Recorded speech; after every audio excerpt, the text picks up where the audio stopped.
Welcome to the War Archive, where wars become stories. The war ended, and people expected peace. What they got was fire. Houses burned in the night. Neighbors dragged neighbors into the street. Ships left American ports packed with families who knew they could never come back. And in the middle of it all, there was no government strong enough to stop any of it. The American Revolution didn't end with a celebration. It ended with a country that didn't know who was in charge, and people who decided to settle scores themselves. This is what happened immediately after the American Revolution ended. The moment British defeat became unavoidable, the war changed shape. It stopped being a fight between armies and became something far more intimate. Across towns and villages, Americans turned on each other. For years, loyalty had been a dangerous secret. Some colonists had supported independence openly. Others had remained loyal to the crown. Many tried to stay silent. But in small communities, silence was rarely invisible. Everyone knew who had traded with the British, who had hosted officers, who had refused to join the militia. Once the British began losing, that memory became a weapon. Groups of armed men showed up at Loyalist homes after dark. Doors were broken in. People were beaten in front of their families. Property was seized or destroyed, not by courts, but by neighbors who believed justice had been delayed long enough. In some places, the violence was organized. In others, it was spontaneous. What mattered was that no one was stopping it. This was not chaos born of ignorance. It was deliberate. Patriots believed they were securing the revolution by removing those who might undermine it. Loyalty to Britain was no longer just a political position. It was treated as a crime that had escaped punishment during the war. For Loyalists, the message was unmistakable. Staying meant living under a government you had opposed, surrounded by people who now saw you as an enemy. Many didn't wait to see what would happen next. As British troops prepared to withdraw, Loyalist families packed what they could carry and fled. Ports filled with ships carrying exiles. Merchants, craftsmen, officials, and entire households boarded vessels bound for Canada, Britain, or the Caribbean. Some had lived in America for generations. They left behind land, businesses, and social standing because remaining had become too dangerous. Others were forced out. Homes were confiscated. Names were erased from town records. Loyalists didn't just lose political power. They were removed from American society entirely. Independence did not include them. The violence had immediate consequences. Towns lost skilled labor. Trade networks collapsed further as merchants vanished overnight. Social structures that had held communities together for decades were ripped apart in months. The revolution was no longer an abstract fight over sovereignty. It was personal, visible, and brutal. And hovering over all of it was a deeper problem. There was no strong national authority to intervene. Congress issued recommendations. State governments looked the other way. Local militias often participated in the punishment instead of stopping it. The revolution had succeeded in destroying British control. It had not replaced it with order. As the purge spread, one truth became impossible to ignore. The greatest threat to the new country was no longer the empire across the ocean. It was what was happening inside American homes, streets, and towns, where victory was being enforced by force. As the violence spread, Americans began to realize something unsettling. There was no one truly in charge. British authority was collapsing, but nothing solid had taken its place. What remained was a country in name only, its institutions hollow, its power scattered. On paper, there was a national government. In reality, it could barely function. Congress could not tax, could not enforce laws, and could not compel states to cooperate. It could ask, recommend, and warn. But when communities burned and people were dragged from their homes, those words carried no weight. Money revealed the problem instantly. Paper currency flooded the countryside, but few trusted it. Prices soared, then collapsed. Farmers brought goods to market only to find no buyers. Merchants closed their shops because trade routes had vanished, and credit had dried up. Coins disappeared from circulation, hoarded by anyone lucky enough to still have them. Law fractured along state lines. Each state printed its own money, enforced its own debts, and set its own rules. Cross a border and contracts meant something different, or nothing at all. Courts reopened, but justice depended on geography. The revolution had promised equality. Independence delivered inconsistency. Local militias filled the gap. Some kept order. Others became enforcers of personal grudges. Armed men decided whose property was legitimate, whose loyalty was acceptable, and whose rights could be ignored. Authority did not vanish, it splintered, multiplying into dozens of competing claims backed by force. Ordinary people felt the danger immediately. If a dispute arose, there was no higher power to appeal to. If violence broke out, there was no neutral authority to intervene. Survival depended on who lived nearby, who carried weapons, and who had friends in the militia. This was not an accident. The system had been designed this way. Fear of centralized power had shaped the government during the war. Americans wanted independence without a new master. But in tearing down imperial control, they had also removed the only structure capable of enforcing peace. The result was a country haunted by its own absence. Laws existed, but enforcement was optional. Governments existed, but obedience was fragile. The revolution had overthrown authority so completely that rebuilding it now seemed dangerous, even suspect. And as Americans struggled to manage this vacuum, a second problem became increasingly obvious. The enemy they had just defeated was still very much present, armed, organized, and refusing to leave. Independence was supposed to mean control. But even as Americans fought among themselves and struggled to govern, British soldiers still occupied their cities.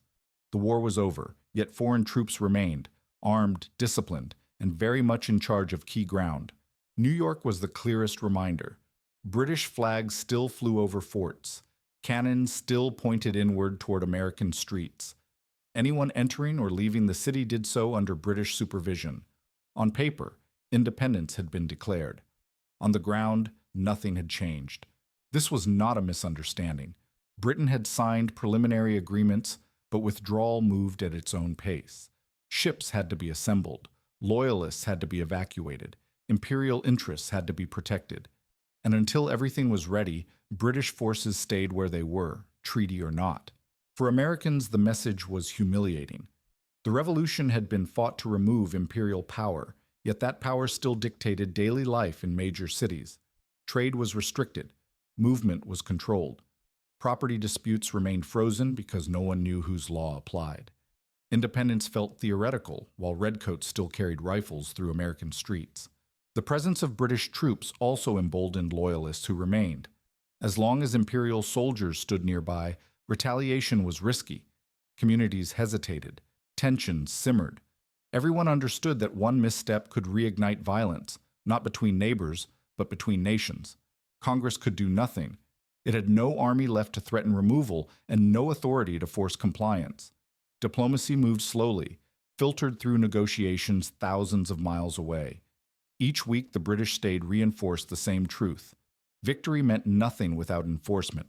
To many Americans, the treaty began to feel like a hostage note. Independence had been promised, but it was being withheld, conditioned on patience, restraint, and compliance. The empire they had defeated still controlled the timing of its own departure. And while this standoff dragged on, the situation at home worsened. The violence against loyalists had not stopped. The economy continued to unravel. The government remained paralyzed. What had begun as frustration hardened into anger. The British refusing to leave was a serious problem, but it was about to be overshadowed by something far more dangerous, what the new country was doing to the people who had fought to create it. The revolution had promised reward for sacrifice. What many soldiers received instead was a cell. When the fighting ended, thousands of veterans returned home with little more than worn uniforms and unpaid promises. Congress had pledged back pay. States had hinted at pensions. In reality, there was no money to give them. The same government that had relied on these men to win independence now lacked the power, or will, to protect them afterward. Debt closed in quickly. Farms had gone untended during the war. Tools had been sold to survive. Credit had been taken on the assumption that victory would bring relief. Instead, courts reopened, and creditors demanded payment in a hard currency that barely existed. Veterans who could not pay were arrested. Debtors' prisons filled with men who had fought at Saratoga and Yorktown. Iron bars replaced battle lines. Guards replaced officers. In some towns, former soldiers were marched past neighbors they had once defended and locked away for owing money they never had a chance to earn. Independence had freed the country, but it had trapped its fighters. This was not an isolated cruelty. It was policy. States desperate to restore financial order enforced debts strictly to reassure creditors and foreign investors. Massachusetts led the way, insisting taxes and debts be paid in specie. The result was predictable. Rural communities collapsed under the weight. Families lost land, veterans lost dignity. Anger spread, and it spread fast. Meetings turned into marches. Petitions turned into threats. Men who had learned discipline and organization in the army applied those lessons at home. They did not speak in abstract terms about fiscal policy. They spoke about chains, cells, and betrayal. Daniel Shays became the face of that anger. A former Continental Army officer, he had fought for independence and returned to find himself hunted by the same courts he had once defended. Under his name, armed groups began shutting down courthouses to prevent foreclosures and arrests. Their message was simple: no justice, no courts. To supporters, this was the revolution correcting itself. If the government had become unjust, resistance was not only justified, it was necessary. To critics, it was anarchy. Armed men were defying law and threatening order. Both sides understood what was at stake. The state responded with force. Militias were raised. Rebels were dispersed. The uprising collapsed not because grievances vanished, but because violence won. Order was restored, but legitimacy was shattered. The government had defeated its own veterans on the battlefield of peace. News of the rebellion traveled quickly. Across the country, leaders watched in alarm. If men who had defeated the British could be jailed for debt and then rise in arms against their own state, something had gone terribly wrong. This was the breaking point. The revolution had not ended with victory. It had turned inward, against the very people who had fought it. As the rebellion collapsed, one uncomfortable truth settled in. The country had proven it could defeat an empire, but it could not govern itself without tearing open old wounds. Order had been restored in Massachusetts, but only by force. And if force was now the solution, the question became obvious. Who controlled it? The army still remembered the war. Officers remembered unpaid wages, broken promises, and a Congress that had thanked them in words but not in money. Some believed the civilian government had failed its most basic duty. Quiet conversations began to circulate about pressure, about leverage, about what the army could demand if it chose to act. At the center of all of this stood George Washington. He was still the most respected man in the country. He had led the army through its darkest moments and held it together when collapse seemed inevitable. If anyone could command loyalty by force, it was him. And everyone knew it. The temptation was real. In other revolutions, this was the moment generals became rulers. Soldiers followed the man who fed them, paid them, and promised stability. America was not immune to that logic. If Washington had chosen to seize power, there was little that could have stopped him. Instead, he did the opposite. Washington understood that the revolution would mean nothing if it ended in military rule. When officers hinted that the army should pressure Congress, he shut them down. He warned them that using force to secure justice would destroy the very cause they had fought for. Victory, he insisted, meant submission to civilian authority, even when that authority failed. Then he made the decision that defined the era. Washington resigned his commission and returned power to Congress. He walked away from command not because the country was stable, but because it was not. He refused to become the solution to a problem he believed institutions had to solve. The impact was immediate and global. In Europe, observers were stunned. A victorious general stepping aside voluntarily was almost unheard of. In America, the gesture carried a different meaning. It proved that the revolution was not a path to personal power, but it also exposed how fragile the system really was. With Washington gone, the army dissolved.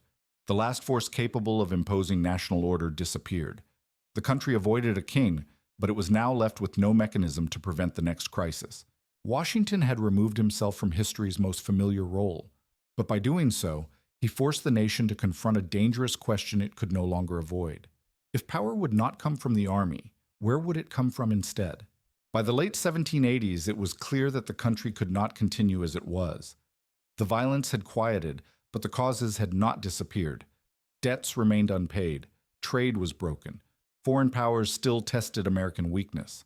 The government existed, but only on paper, and paper had already proven unreliable. The Articles of Confederation were the problem everyone circled but few wanted to name. They had been written to win a war, not to run a country. Congress could not tax. It could not regulate commerce. It could not enforce treaties or respond to emergencies. Every crisis exposed the same flaw. Authority without power was an illusion. So a different plan emerged, quietly, deliberately. In 1787, delegates were sent to Philadelphia with a narrow mission: revise the Articles. That was the public story. Behind closed doors, something far more radical took shape. They did not fix the existing government, they replaced it. What happened in Philadelphia was not a revolution with muskets. It was a transfer of power executed with ink. The old system was dismantled without a vote from the people it governed. A new structure was designed, debated in secret, and presented as a finished product. By any modern definition, it was a coup, just one carried out without blood. The new Constitution did what the old government could not. It created a central authority that could tax, raise armies, regulate commerce, and enforce law. It concentrated power in ways Americans had explicitly rejected only a few years earlier. This was not an accident. It was a response to chaos. The framers knew exactly what they were doing. They had watched veterans thrown into debtors' prisons. They had seen courts shut down by force. They had seen foreign armies refuse to leave. Weakness, they concluded, was more dangerous than authority. But the risk was enormous. If Americans rejected this new system, the country could fracture beyond repair. If they accepted it, they would be surrendering part of the independence they had just fought to secure. The revolution was no longer about overthrowing power.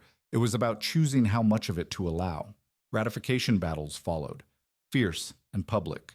Critics warned that this new government would become another empire. Supporters argued that without it, there would be no country left to rule. The debate was not abstract. Everyone remembered what the previous years had looked like. In the end, fear of collapse outweighed fear of authority. Enough states agreed. The old government faded out, not with resistance, but with exhaustion. The coup succeeded because it promised something Americans desperately wanted. The new system faced its first test immediately. A stronger government now existed on paper, but paper had failed before. What mattered was whether Americans would accept this authority without being forced to. In 1789, the country held its first presidential election under the new Constitution. There were no tanks in the streets, no soldiers enforcing the result. Power changed hands through procedure alone. For a nation that had just lived through purges, rebellions, and near collapse, that quiet mattered more than any speech. George Washington was elected unanimously, not because Americans wanted a ruler, but because they trusted him not to become one. He had already proven he would walk away from power. Now he was being asked to return to it, under limits he had not written and could not ignore. When Washington took office, something finally locked into place. Authority no longer drifted between mobs, militias, and broken institutions. It flowed through a system that could act, collect revenue, enforce law, and most importantly, outlive the people who operated it. Only then did the revolution truly end. Not when the British surrendered, not when the treaty was signed, not even when the last redcoat sailed away. It ended when Americans stopped settling disputes with fists, fires, and rifles, and accepted that power would be transferred by law instead of violence. What happened immediately after the American Revolution ended was not peace. It was chaos, revenge, hunger, and fear.